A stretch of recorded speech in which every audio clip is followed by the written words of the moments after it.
अस्सलाम वालेकुम। रीमा शो में खुश आमदीद कहती हूँ। नाजरीन, खुदा ताला अपने किसी बंदे को ऐसी तख्लीकी सलाहियत अता करता है जिसे वो शख्स अपनी मेहनत और रियाजत से निखार और संवार कर बरूए कार लाता है और बासलाहियत करार पाता है। अमूमन ऐसे बासलाहियत अफराद एक तख्लीकी मैदान में अपना नाम कमाते हैं, मगर चंद मुंतखब अफराद ऐसे हमा जहद होते हैं कि उनका क्रिएटिव पोटेंशियल मुख्तलिफ अंदाज़े इजहार इख्तियार करता है। वो मल्टी फैसेटेड और मल्टी डायमेंशनल करार पाते हैं। मेरे आज के मेहमान भी एक ऐसी मल्टी डायमेंशनल शख्सियत हैं। अदब, मुसव्विरी, मौसीकी, ज़राफ़त और ब्रॉडकास्टिंग के मैदानों के शाह सवार हैं और हर मैदान में कामयाब भी। आइए मिलते हैं जनाब अनवर मकसूद साहब से।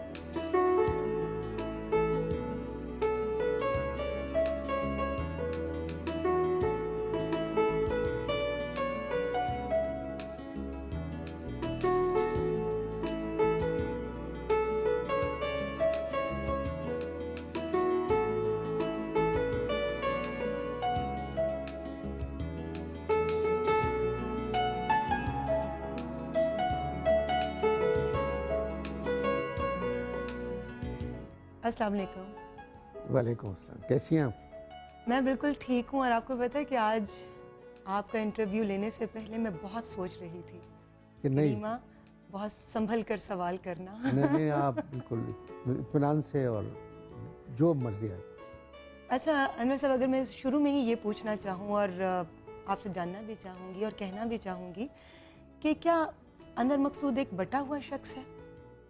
कलम उठाता है तो ड्रामा लिखना शुरू कर देता है, ब्रश उठाता है तो मुसव्विरी शुरू कर देता है, और कभी इन दोनों चीज़ों से हटकर मेज़बानी के फ़राइज़ सर अंजाम देना शुरू कर देता है। तो हकीकतन अनवर मकसूद है क्या? मुसव्विर, अदीब या ब्रॉडकास्टर? अनवर मकसूद वैसे तो कुछ भी नहीं है। ये तो आप कसरे नफसी से बकौल मीर के अब ये जाना कि कुछ ना जाना है, सो भी एक उम्र में हुआ मालूम कि ज़िंदगी गुजर गई। मुमकिन है कि मैं खाली एक फील्ड में रहता तो बहुत कुछ कर सकता था। तो और अगर आपको एक फील्ड में रहना पड़े तो कौन सी फील्ड का इंतखाब करेंगे? घर के एक छोटे से कमरे में एक तकिए पे ज़मीन पे चादर बिछा के लेटा रहूँ बस, और कुछ नहीं। तो वो जो आपके नाजरीन हैं जो इतने ज़्यादा मद्दाह हैं, उनके साथ ये गलत नहीं होगा? नहीं, नाजरीन तो मेरे मुझसे मोहब्बत करने वाले बहुत हैं और आपके काम को भी देखना मैंने भी चाहते उनसे बहुत, यही वजह है कि मैंने हमेशा उनके लिए लिखा। टेलीविज़न पे कभी सरकार के लिए कोई प्ले नहीं लिखा।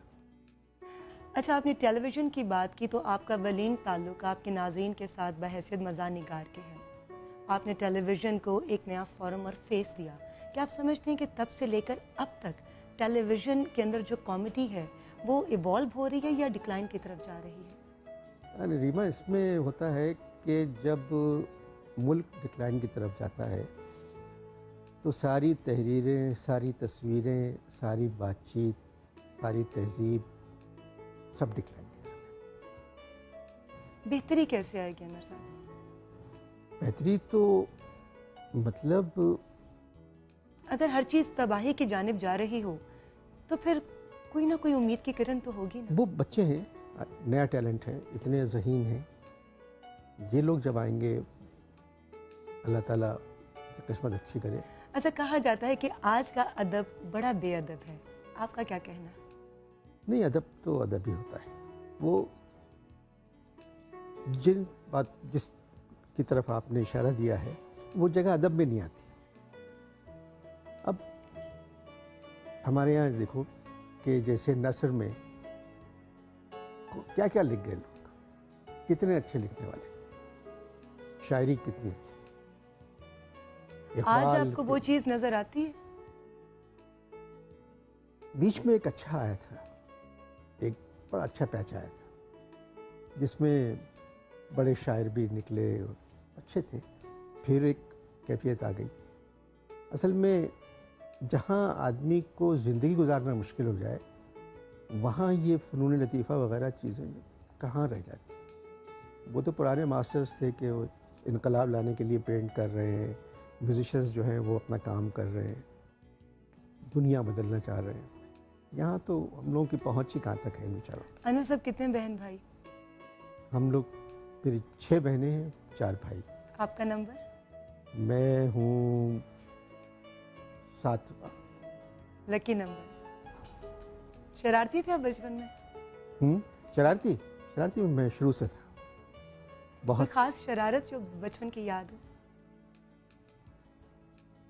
शरारत तो मतलब मैं बहुत शरारत करता था। कैसी शरारतें करते थे? मुहज्जब किस्म की या वाकई ही नहीं, शरारती मेरा किस्म मतलब की? कि जब मुझे एक मेरी क्लास थी, उसमें मुझे पता था कि इस्लामियात का आज कुछ लेक्चर होगा, जिसमें वो हज, निकाह, नमाज के बारे में बता रहे थे। तो जब वो निकाह के बारे में उन्होंने आयत पढ़ी कि ये आयत ये निकाह के लिए, मुझे पता था आज ये होगा, तो मैं छुआरे ले गया था और जो सामने लड़की बैठी थी मैंने छुआरे उसकी सामने क्लास में फेंक दिए और मेरे साथ जो बच्चे बैठे थे, मुबारक मुबारक, उस बच्ची से भी बच्चियाँ कह रही हैं। मैंने सबको बता दिया था मैं ये करूँगा। वो रोने लगी बच्ची और वो खैर मास्टर ने जाके प्रिंसिपल से शिकायत की। उन्होंने कहा कि इतवार के दिन जो स्कूल बंद होता है हमारा, उन्होंने पूरे स्कूल को इतवार के दिन बुलाया और कहा कि सब के सामने केनिंग होगी अनवर रसूल की। मैं 5वीं क्लास में, मुझे समझ में नहीं आया, हंगामा मचा हुआ है, क्या करें। नहीं कोई बात नहीं, मुझे स्कूल से निकाल देंगे। तो खौफ नहीं था कि अम्मी अबू डांटेंगे और नहीं, उनको तो बहन पता भाई? ही नहीं कुछ कि क्या है कि इतवार को स्कूल जाना है। वो उस दिन हमारा स्पोर्ट्स डे भी था, तो इस वजह से उन्होंने कहा सुबह असेंबली होगी और बाद में होगा। तो मैं सफ़ेद पतलून ढीली, सफ़ेद बाटा के जूते और सफ़ेद आदि आस्तीनों की कमीज़, उस पर यूँ नेवी वालों की तरह 2 लगे हुए फ्लैप। तो मैं अपने साथ पतलून में छुपा के एक छड़ी पतली ले गया दरख्त की। अब मैं गया स्टेज पे जहाँ प्रिंसिपल खड़े हुए थे, टीचर भी खड़े हुए थे इस्लामियात के। तो प्रिंसिपल साहब ने कह रहे बहुत अच्छे आदमी थे, उन्होंने कहा अपना हाथ बढ़ाइए आगे। तो मैंने उल्टा हाथ बढ़ाया और सीधे हाथ से मैंने स्टिक निकाल ली। अब मैं और प्रिंसिपल स्टिक से, वो मुझे मारते, मैं इधर से करता। अब हम दोनों लड़ रहे हैं, तलवार मतलब तलवार की तरह। प्रिंसिपल के साथ हाँ, आप तलवार से नहीं कर, हाँ, वो मुझे मारना थे, फिर मैं छड़ी के जरिए। हाँ, और तालियां बजा रहे हैं बच्चे खड़े हुए, वेरी गुड वेरी गुड। घर तक शिकायत नहीं पहुंची? नहीं पहुंच गई, एक तबाही मच गई थी। अच्छा अनवर साहब, आपकी बड़ी बहन फातिमा सुरैया बजिया साहिबा एक बहुत ही बुलंद पाया राइटर है, आप उनकी तहरीर से कितना मुतासर हैं? बहुत। मैंने लिखना बजिया से सीखा, बल्कि बजिया बहुत नाराज़ होती है अक्सर जब मैं लिखता हूँ, कहते बताओ क्या लिखा है तुमने, फलां के ख़िलाफ़ तो नहीं है, हुकूमत के ख़िलाफ़ तो नहीं है, कंपटीशन होता है? फौज नहीं, कंपटीशन उनका मैं हो नहीं सकता, क्योंकि मेरे ड्रामे में 5 कैरेक्टर होते हैं या 6 किरदार होते हैं। बजिया के प्ले में या सीरियल में 5 खालाएँ, उनकी बेटियाँ, उनके फूफा के भतीजे 4 और मतलब बजिया के पास बड़े जो स्केल पर अदाकार वो भी आता है, काम को करने को वो कहते बेटा ये ख़ानदानी जो एक तहजीब है ख़ानदानों की, साथ रहने की, ये तो वो ख़त्म तो हो रही है, मगर मैं अभी तक उसको ख़त्म करना नहीं चाहता। क्या बात है, आपने उनकी बात की तो देखते हैं कि वो आपके बारे में क्या कहती हैं। और नंबर 2 भाई है। हम 5 बहनें पहले पैदा हुए, फिर भाई मरहूम अहमद मकसूद हमीदी जो यहाँ चीफ सेक्रेटरी रहे, फिर अनवर मियाँ पैदा हुए और अनवर की तारीख़ पैदाइश लिखी है 4 शाबान 1309 हिजरी और अंग्रेज़ी तारीख़ है 7 सितंबर 1940। मुझे याद पड़ता है वो एक बड़ी अंग्रेज़ी फिल्म आई थी, मैं नाम भूल रही हूँ, कोई जिन भूतों वाली।